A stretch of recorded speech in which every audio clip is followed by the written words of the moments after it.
Good afternoon, everyone, and welcome to our September monthly webinar. I want to thank you all for joining us today. We're looking forward to a really interesting discussion in I'm Not Supposed to Be Here, Addressing Impostor Syndrome with Dean Eileen Galvez of Yale University.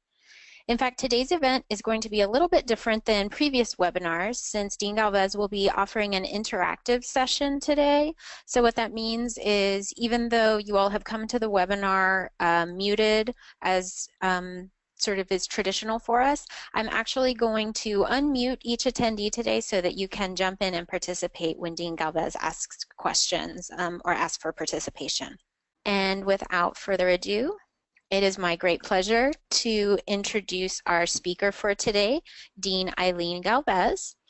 Eileen Galvez is a first-generation college graduate and second-generation immigrant. Her passions lie in social justice and the impact that an education can have on individuals and community groups. These values led her to earn her BA in political science and master's in education in counseling and guidance from Texas State University. A native of Los Angeles, Galvez has worked in diversity initiatives within higher education since 2009. She is currently an assistant dean at Yale College and director of Yale's La Casa Cultural Latino Cultural Center. Please join me in welcoming Dean Eileen Galvez. Okay. Hi, good afternoon. My name is Eileen Galvez. I did want to quickly mention, I think in the previous original advertising, it said that I was a doctor. I am not a doctor, so just want to make that clear. So I want to thank you all for being a part of this webinar. I did want to start off by telling you a little bit about how this presentation was developed. For all intents and purposes, I am what you would consider a success. I am the daughter of 2 refugee immigrants. I grew up in a low-income home in neighborhood, and I have a master's and currently working on my doctorate. I graduated from an HSI, a Hispanic Serving Institution, and have worked at several institutions, the latest Yale University. And I know all of these things to be true, and yet at each point I have felt like a stranger, an outsider. And today, even though I belong to the middle class, I have never felt classism so intensely in my life. So soon after I started at Yale, I reached out to a colleague from a different institution, and I shared how I had these feelings and that in many ways I felt like a fraud and that I didn't belong here and that I wasn't sure what I was doing here. And I knew then that I actually needed to do some more research and to talk about what I was feeling. And so I asked him if he would be interested in putting together a program proposal for the NASPA conference. For those of you that don't know, NASPA is one of the 2 major associations for student affairs professionals in higher education. So we put in the proposal, and he and I specifically took on the approach of addressing this for Black and brown students. Our proposal, let's see, it says audio has been lost, or? I can hear fine. Okay. Okay. So our proposal was not only accepted, but it was a featured session. They gave us a double room, and it was recorded for others to view. So that was really great for us. The room was packed. And what we actually quickly realized was that the room was packed not necessarily because people were there to find out how to help out their students. Granted, they were there to do that. But their primary reason was the fact that they themselves, as professionals, were going through these feelings of imposter syndrome and were trying to figure out how to address it for themselves. So I am going to assume that many of you attending this webinar have had these feelings too. So today I'm presenting to you a modified version of that presentation. And while Lydia mentioned, while this is a webinar, I'm hoping to make it engaging, so I will ask you for your cooperation at several points. So let's get started.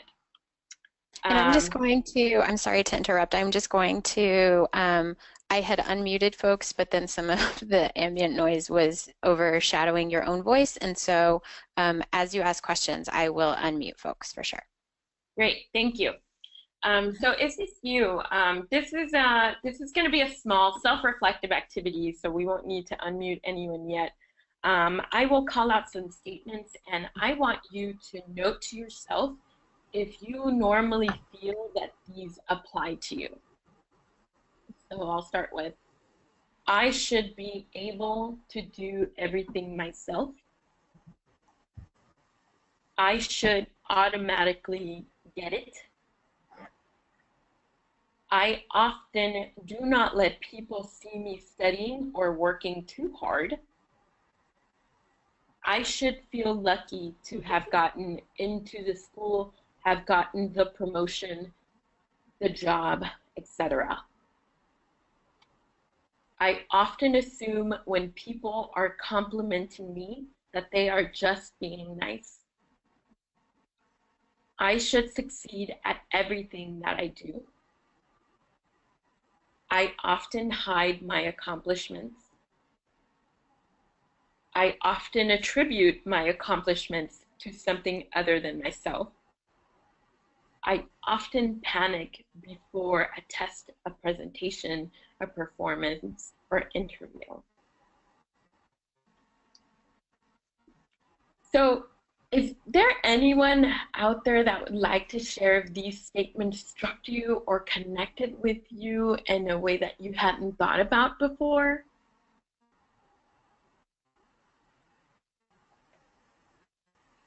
I think that certainly can y'all hear me? My accomplishments. I think that when you talked about hiding my accomplishments, Yes. uh, that's something that I think that I guess maybe it's a cultural thing that you be humble and that you don't boast Yes. about your accomplishments, and so even now I think that I downplay the accomplishments. And when people give you a compliment, do you maybe feel the need to provide one right back? I think that it's yeah, I think so. I mean, sometimes it's just it took me a long time to get to the point to just to say thank you and accept it and move on. But that took a long time. And yeah, now I accept them just because, but Yeah, it took me a long time to get there. that's great. Thank you. Is there anyone else that would like to share? And Juan Ochoa, I see you have your hand up. You're unmuted now. If your audio is working, you should be able to share.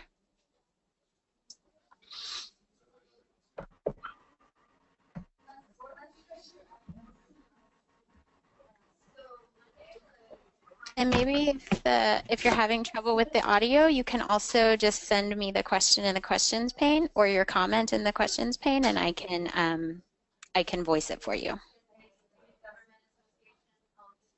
That's fine. There will be other areas to share, but thank you so much for the first person that shared. So that gut feeling, that self-doubt, the questioning, this is all a part of a false notion that you create. Later on, I will go over the textbook definition, so don't worry, we will go over that. But up next, we will discuss environmental factors that aid in perpetuating these feelings. And so I will try to conjure that by sharing a little bit about what my experience, my first initial impression of Yale was. So you may see three images up here.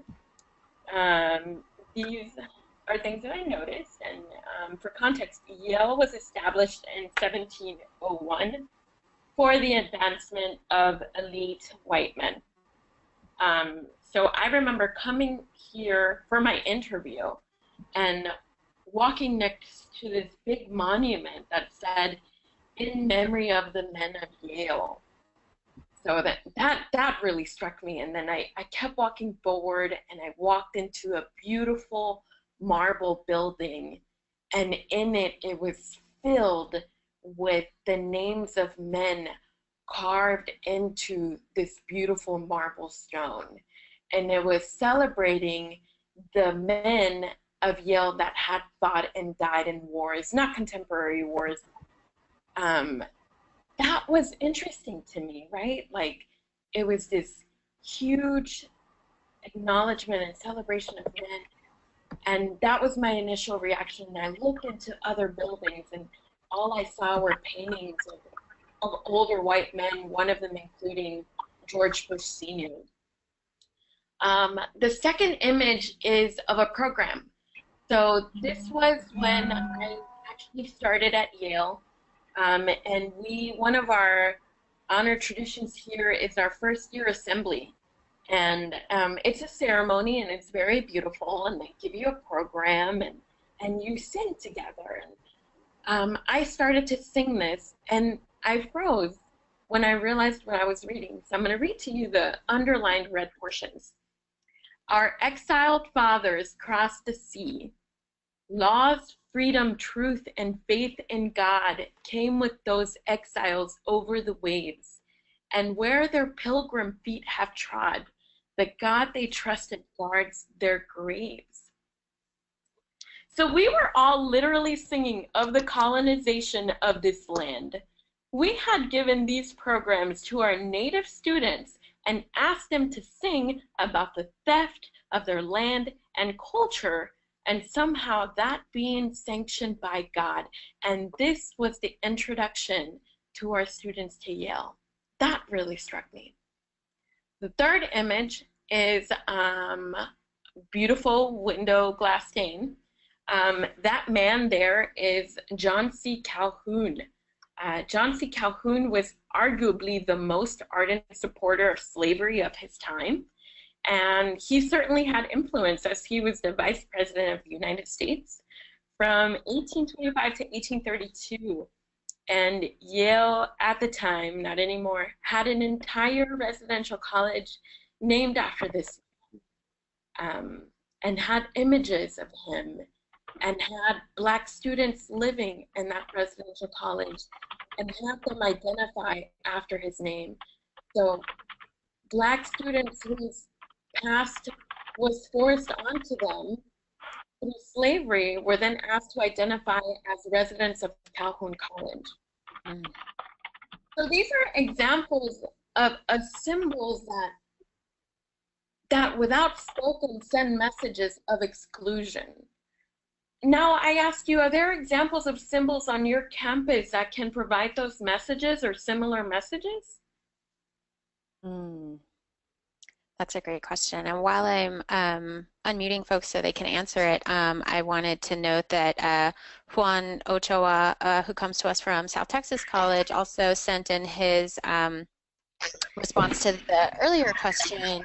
He says, as a minority, we are constantly being told that our accomplishments are just gifts we get from the government to meet minority quotas.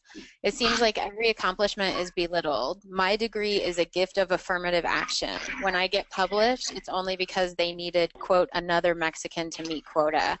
Even in my own family, my brothers and sisters say, quote, you're lucky, you got a master's. Like it is something I found in a Cracker Jack box. Exactly. Thank you so much for sharing, Juan. We will actually specifically talk about affirmative action and how it is used to strip away students of color. So going back to the question right now, are there symbols that you can provide as examples as tools of exclusion for students on your campuses?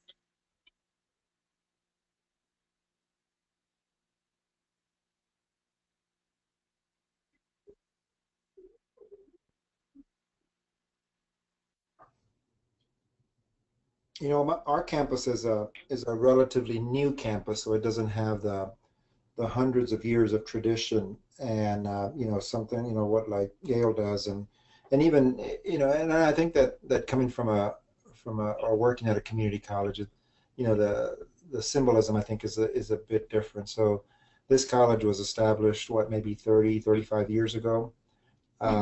So you don't see the same kinds of symbols. Now you do see that, you know, we live in San Antonio, and even in San Antonio you see those the statues of you know, Robert E. Lee and you know, Travis and those are big issues that are occurring here in San Antonio with the Battle of the Alamo and that kind of a thing. You know, those are all discussions that are happening along with the national conversation that's happening with the removal of statues. But you have students that are coming in from different high schools, you know, in the area that were named maybe like for Confederate war heroes and Confederate soldiers and that kind of a thing. So you maybe not necessarily on our campus, but maybe those older institutions that still name the schools after those that maybe might have fought in the Confederate War and were heroes or were named heroes of that war. Yeah, so I actually used to work at Austin Community College, so I am familiar with that. And so you're having high school students transfer or starting at these community colleges, identifying with these quote unquote heroes, and where are the heroes that reflect them and who they are? Right. I was speaking to Lydia about, I used to work specifically at the South Austin College campus. I know that when I worked there was a large population of Chicano students and international students, but even without images like the ones that I have up, I'm not sure that we had images that actually reflect the current population. And that also sends a message, right? Like, is who you are, or are parts of who you are valued and treasured here at these institutions? So we send messages even when we don't put them out. And I think that what we have done is we have created at our campus, we've created maybe some contemporary images, and those individuals that have cycled through our campus and have now gone on to become leaders in the community, whether you know they serve in government, whether they're educators, whether they're researchers, you know, that kind of a thing. And so I think that we have new images more that reflect the population of the students that we serve. So I think that we've done really well, I think, in the last several years regarding that. That's great. Thank you so much for sharing. I hope to see that more often. Thank you so much. So thank you for sharing. We'll move on to the next portion, and I guess I'll leave you with to just think about, as you're walking through your institutions, think about the images and ask questions. You know, ask, what does that mean, and is this reflective of who we are? So let's see. So what exactly is imposter syndrome? So we'll actually go to the original research that goes back to 1978. So verbatim from them, it's internal feelings of intellectual phoniness often experienced by high achievers. Individuals believe that they have fooled others into overestimating their intelligence. So this was from the 80s. We now have some more contemporary research that has applied that to college students. And what that research says is that students that have these feelings disengage from their academic endeavors, they avoid evaluative situations, and have constant feelings of inadequacy and inhibit an unhealthy pressure to succeed. So we know this, but I actually want to explore a little bit about where the research came from. So much of what we know today is based from the original findings in 1978. When Clance and Imes first coined imposter syndrome, they were working from their personal framework. So I would ask you if you were to guess what that was, but I'll just tell you, they were white women. So today, the conversation around affirmative action seems to be picking up again, right? However, when this policy was first enacted, the primary beneficiary had been and continues to be white women. So with the high influx of white women entering the high ranks of position of power in the 70s, it was their feelings of insecurity that led to what we know today as imposter syndrome. So to this day, even though we often hear this term imposter syndrome, and it actually seems to have become a part of our normal lexicon, the research is actually limited. But what we have discovered is obviously that it actually applies to more than just white women. It belongs to men too, and it belongs to all types of people. That research doesn't go into other gender expressions and other areas, so there's plenty of opportunity there. However, what we do know is that it is more than likely to meet folks who have had these feelings and not. The problem is no one is talking about it. And when nobody is talking about it, it perpetuates the problem of feeling like an imposter, because everyone is sort of masking those feelings and feeling that they're part of a game. So you're all, or most of you are professionals, professors or student affairs professionals, I believe. I put this picture up because, one, it makes me laugh. Two, I held a session for first year students, and I saw a young woman write this down, and I just had to ask her, can I take a picture of that? So now you have first years coming into your collegiate environment. They may have been high achievers, or they may be walking into this experience without guidance or help, and institutions, any sort of institution, can shake the confidence of any student. And this is where you come in. So this is another area where I'm going to ask you to, oh, my poll isn't working. Okay, I had a poll for you, and I was going to ask you to text in the experiences that have occurred to you or that you have witnessed that you believe have led to imposter syndrome. Hopefully this will work after, or maybe we can come back to it or just share as a whole. So in the meantime, I am going to share with you some profiles that I think will be beneficial to you all as to how to identify students that are having these feelings and maybe not expressing it in a way that's too obvious. So I have two, and then I will ask you to share if you have any of your own. So the first is the affirmative action. So Juan, thank you for bringing that up. So with the current political climate, affirmative action is once again a hot topic.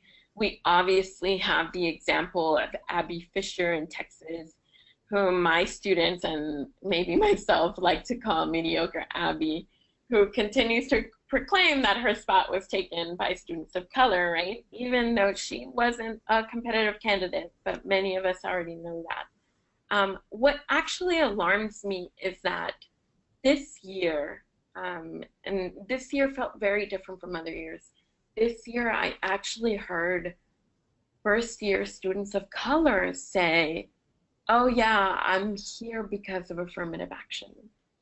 And to me, that was completely heartbreaking. It tells me that the political climate has become so that they are actually internalizing these feelings. They're internalizing these beliefs and not realizing that our communities are indeed excellent.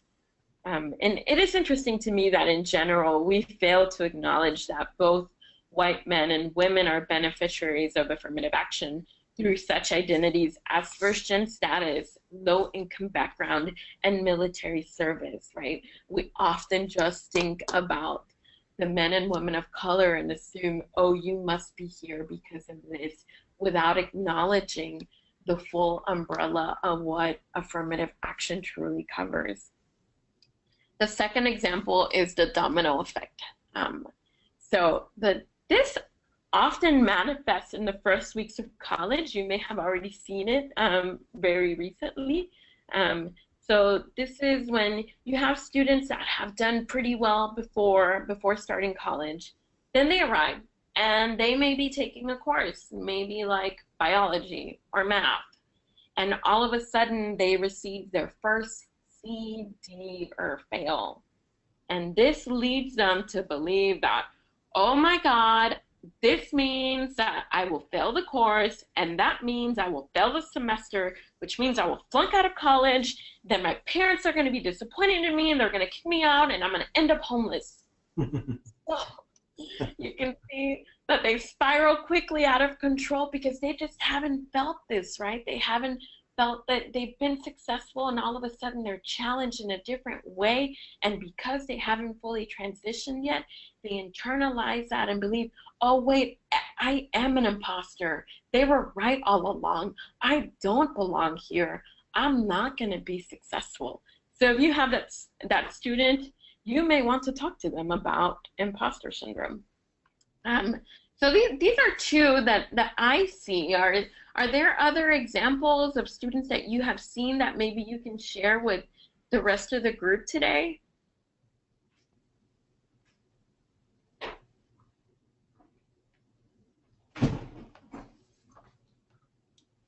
This is So Eileen, go ahead. This is an example that happened to me, and not necessarily to my students, but I see I see both the affirmative action, and I see a lot of domino effects, here. But this happened to me whenever both my sister and I were applying toward to a doctoral program at the same college, and as luck would have it, or well, anyway, what the situation was that we both got accepted, and the university kind of said, wow, this is the first time that we've ever had a brother and sister being accepted into a doctoral program. And so they had this reception ceremony, and many people from the respective colleges came to that session. And as I was in that session, one of the individuals came up to me and said, the only reason that y'all are being accepted into the program is because y'all are brothers, your brother and sister, and not because of your talents, because this is they want this to be the first one. They want y'all to be the first brother and sister team to enter the program. And the only reason that you're being accepted is not because of your talents, but because of your connection to one another. And that impacted me so much that I recused myself from that doctoral program and went and applied at another school, and how challenging it was, delayed my doctoral entry for a year just to get into another school, so nobody would say in the future that I had got accepted because of a special condition. Wow, thank you so much for sharing.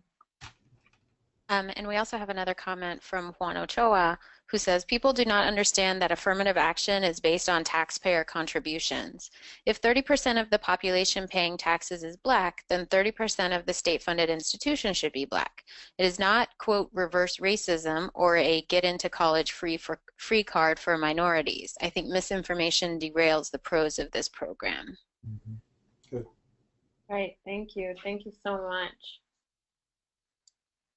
And I hope that these stories are actually tools for you to share with students. It's very powerful to them when the people that they look up to know that, yes, they've actually either been made to feel this way before or have felt this way before based on their own internal assumptions. It's very powerful to them that, yes, you can overcome it and be successful too. So I'm going to ask you to actually change the conversation when you hear that. And so before we go into how, I'm going to show you a quick video. So I feel like there's this common narrative that we don't belong certain places. Where as we get to a certain level, it's kind of like, it's almost like this imposter syndrome. Yeah. Where we get to a place and it's like, you're just waiting for someone to tap you on the shoulder and say, what are you doing here? What are you doing here? how'd you get here? Did you feel that yourself very sometimes? Much so. Yeah. Oh, I mean, I felt it bad.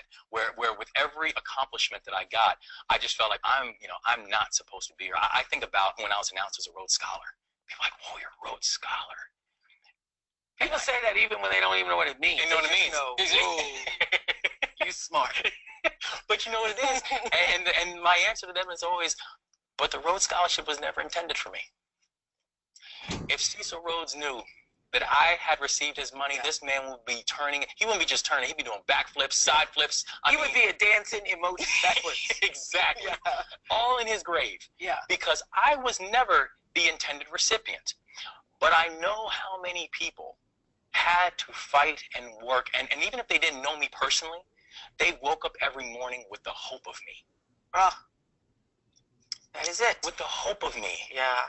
And so when we have so many people who have this kill switch, this imposter syndrome, because they feel like I'm not worthy of this. Don't you think that that is because that there's so many people, and I'm thinking about in our own African American culture, who don't really know the history. They don't really understand that somebody had the hope of you. And they don't really understand what Maya used to say that James Baldwin told her, that your crown has been paid for.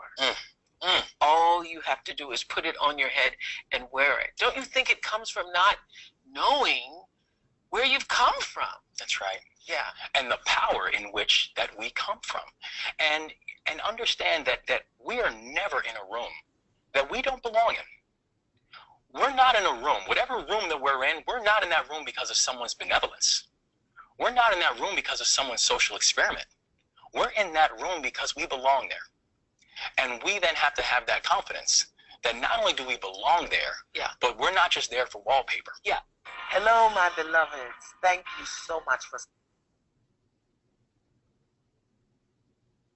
So we're not there for wallpaper. Are there any thoughts or reactions to this?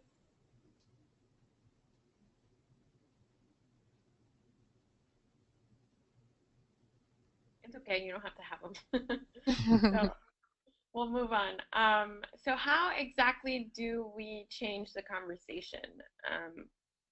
I'm going to recommend that you use a non-deficit perspective.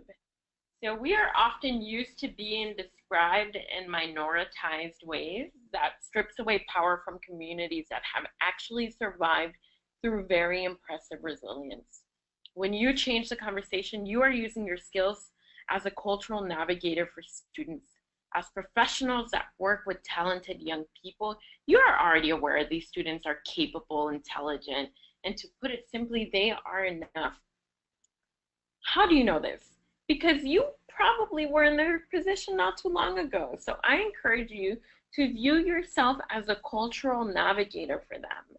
And this way, you can create a huge shift when you lead students for them to conclude that their cultural roots have provided them with the tools to be successful already.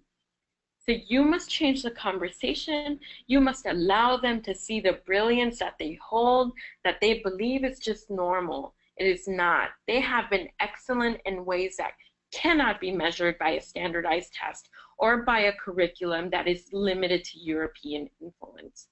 So when we look at the non-deficit perspective, I'm specifically talking about Tara Yoso. She does really great work on this. And so it acknowledges the social and cultural capital present in communities of color and poor communities.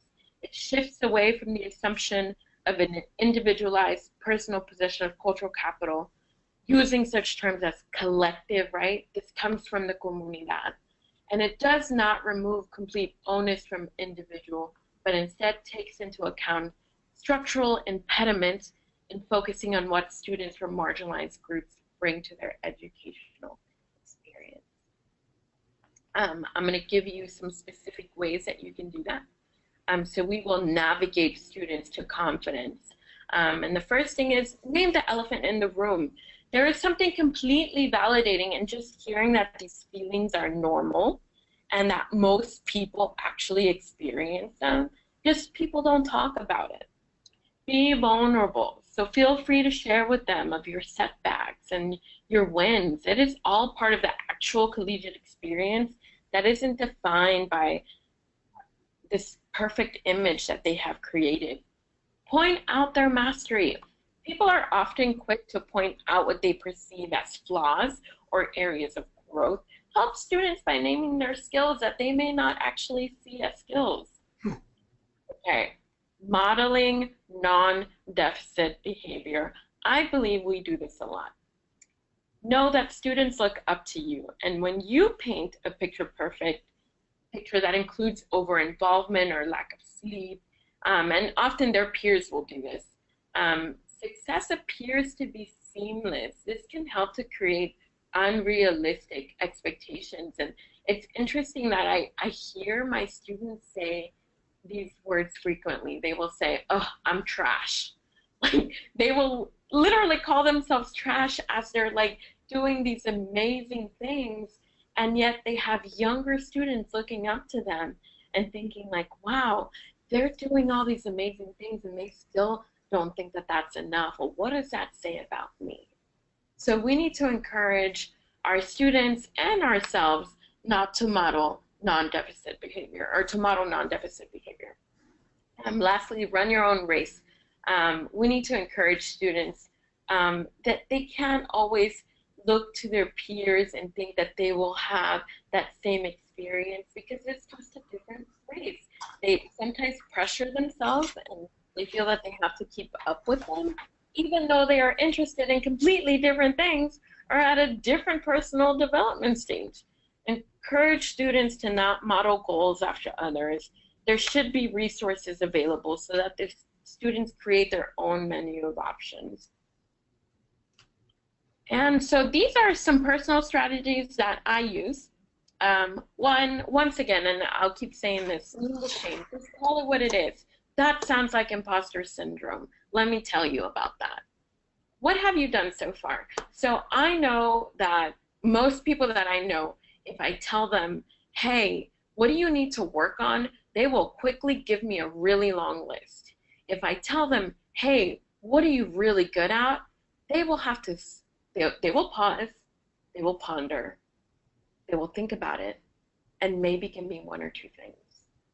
It's easier for people to acknowledge the things that they believe they need to work on than areas that they have mastered or they have skills in. So I actually ask students to sit down. I want you to think about this and fill this paper out and give me a list of the things, of the accomplishments that you have done. They're often surprised when we go over this list together. Lastly, I have the 101 elements of Blackness. Like I mentioned, this presentation was created with one of my colleagues. He identifies as a Black man, and so he introduces to me. It's an article in this book called The Portable Promised Land by Touré. And it's a list of 101 aspects of the Black community that are inherently there but are often not seen as things to celebrate. So I took that as inspiration and created my own. So I will give you three things, three of my personal elements of Latinidad that I see as valuable. So my mother's chancla, because it reinforced my parents' values that remind me today of my manners. My father's weathered hands that have instilled in me the worth of hard work and ethics. And my Spanish tongue that always made me a better speller than my monolingual friends, because you can sound out words in Spanish, but not necessarily English, such as the word beautiful. As a second grader, hearing the word beautiful, that's a hard word to spell if I'm just saying it in English. But if I thought of that to myself in Spanish, I'm like, oh, that's beautiful. So I was a really good speller. Can you all think of any elements found in your communities that provide strength to you? And while people are thinking about that, we have a couple more comments from Juan Ochoa. So some of these comments are going back to the previous discussion, but he says, I was given the opportunity to study for a doctorate, but when I spoke to my professors at the university where I was getting my master's, I was told that my getting a PhD would be nice for my family to, quote, think I was a doctor, but no one in academia would recognize my degree. I'm not saying that this was the only reason I stayed out of the program, but it did play a big part. And he says, I had to listen to the, quote, I remember when the first Mexican in my town got a job inside. We all went to the supermarket to watch him stock the shelves, end quote. This story was told at the first department meeting I attended when I became a full-time instructor. Wow. And he says, when I'm asked to name the elephant in the room at a meeting, I always say too many instructors believe that our students, quote, are just here for the financial aid. And invariably, there will be someone who responds, well, maybe we wouldn't feel that way if our students acted more American. Yeah, this is real. This is absolutely real, and it's not just symbols like I mentioned before. It's actual explicit messages. And if it's the quote unquote adults in the room that are saying these things out loud and have these inherent beliefs as they welcome students into the classroom, it is up to every single individual, regardless of how you identify, to really stand up for them and call them out, because otherwise we actually become participants of perpetuating the system that is broken. And often students believe that they're coming into a place to be molded, but we need to empower our students to mold the institutions back. So thank you so much for sharing, Juan. So going back to, I often don't want to always focus on how others disempower us, which is why I go back to cultural capital wealth. What is found in your communities that are useful tools, are sources of strength for you, and can be so for other students as well? And this is something that I often think about too. And like coming from a working class background, I think actually one of the things that helped me be successful in grad school was because I asked really simple questions because I did not understand the system. I did not understand the language that people were using, and I think that there's a way that when you are a master of a particular kind of institution or institutional structure, when you are so accustomed to it and comfortable in it, you forget some of the bases for the structure itself. So I remember, for instance, it was like my second or third year of grad school. I think it was, I already had my master's by this point, so I was on the PhD track, and I think it was my third year of grad school, and the English department had sent out an email about professional development awards.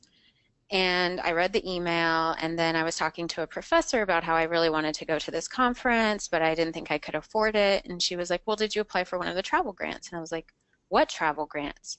And then she directed me to the email, and I was like, that doesn't say travel grants. That says professional development awards. They should really word it better. Like I had no idea what professional development meant going to conferences. And so I felt really naive. Thankfully, that professor also came from a working class background and was very kind in her explanation to me. But I will always remember that story. But I mean, that was kind of a mistake, and it led to a misunderstanding. But it was also those same kind of simple questions that got me to my research project, that got me to publication, because I was constantly asking questions that a lot of others in my program took for granted.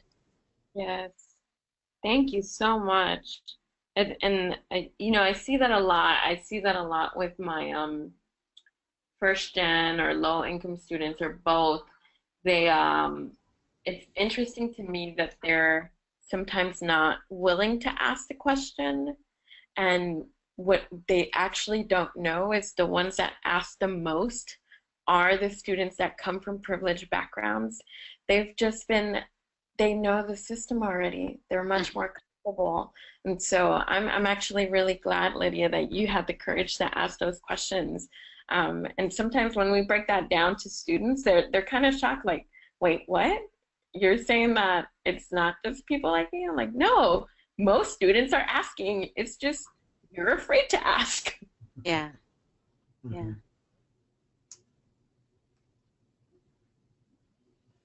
Well, thank you. Are there any other comments or questions?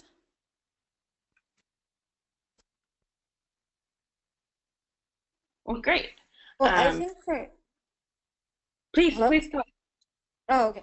I think for me, so I work with medical students. So with medical students, they're all, for the most part, very high achieving, and it's interesting to see how they come into this environment where they're expected to always be on top of their stuff academically and even personally. And I work directly with underrepresented minorities in medicine, so a lot of first generation low income students come to my office, and I'm glad this was happening this week because the amount of conversations I have had with students and alumni in the last 2 weeks about imposter syndrome and them not knowing that this was a thing, and not knowing how to go about expressing that and talking about code switching depending on where they are and who they're with has been very interesting because, you know, I do relate with a lot of them being a first generation college graduate, and as I'm in the process of wanting to go for my PhD, I still have those questions, right? I still have those kind of doubts in myself of, you know, here I am preaching to the choir, here I am telling my students that they're worthy, that they're good enough, that they're better, right? That everything they've put in, it has been because of their own effort and their own hard work, and it's not because they checked off the diversity box. And then I'm going home thinking like, man, am I gonna get into one of these programs because I'm Latina? And it's just been interesting to see how we navigate our conversations with our students, but also how I'm personally navigating those conversations with myself and my support group. And I think it's something, you know, personally, I think something like imposter syndrome, for me, I feel it'll never go away. There will always be that little thing in the back of my head, like, did I work hard enough? Did I do enough? Am I worthy enough? And I think, you know, it is a cultural thing, at least for me being the first one from my family. When we talk about cultural capital, I grew up in a very Latino household where we were at the, you know, Guatemalan parades, we were at the Mexican festival. So it was always embedded in us. And we knew we had to go to school. Education was key, but the navigating part, right? And in terms of asking questions, I mean, I know better now, but when I was in college, I didn't know what to ask. I didn't know I needed help. And I think that's the hardest part with even some of these medical students where they're still dealing with this at this stage. Right. So when you're a first gen student, it's not like you stop being first generation once you graduate. Like you, that continues, right? Like if you go on to a master's or a postgraduate program like that, you're still a first gen student. It's still all new to you. And I think you're right. I don't think these feelings go away, right? They're sometimes just lurking there waiting for you. And if you believe that your students shouldn't believe this, you have to be an active interrupter of your own thoughts. And you have to remember that if they belong, that they need people like you.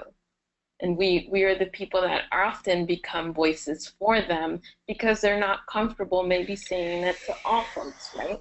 Mm-hmm. So I do hope that you apply, and I do hope that you know that you come from generations of excellence. It just isn't the way that we measure excellence maybe here in the United States. And, you know, we come from a lineage of people that have built entire kingdoms and have advanced agricultural science. Like, you know, like people today are really hype about quinoa and its health benefits. Like, yeah, well, Peru has like hundreds, maybe thousands of variations and have eaten it for a really, really long time. You just happen to quote unquote discover it now. So you have to actively interrupt those thoughts too. Anyone else? Anyone else have any final thoughts?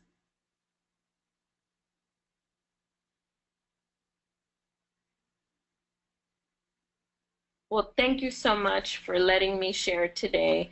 I had these other stuff for you, but it just didn't work out. Oh, it did work out. The other one didn't.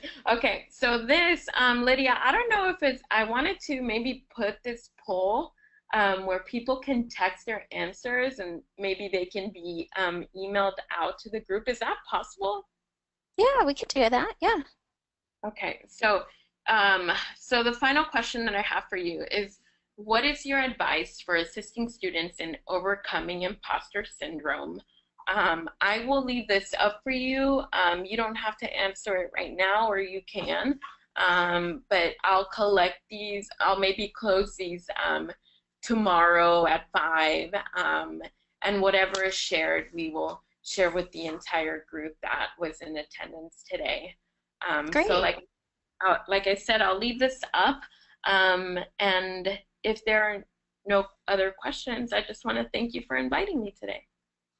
And so for those who are joining by phone who can't see the screen, it's a poll. And so if on your cell phone you text to the number, so what you would put as the number to text to is 22333, and first send the text message that says Eileen Galvez, all one word, EILEENGALVEZ 363.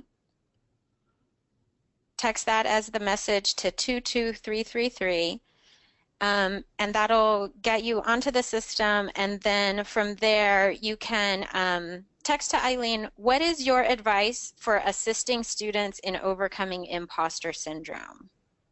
What is your advice for assisting students in overcoming imposter syndrome?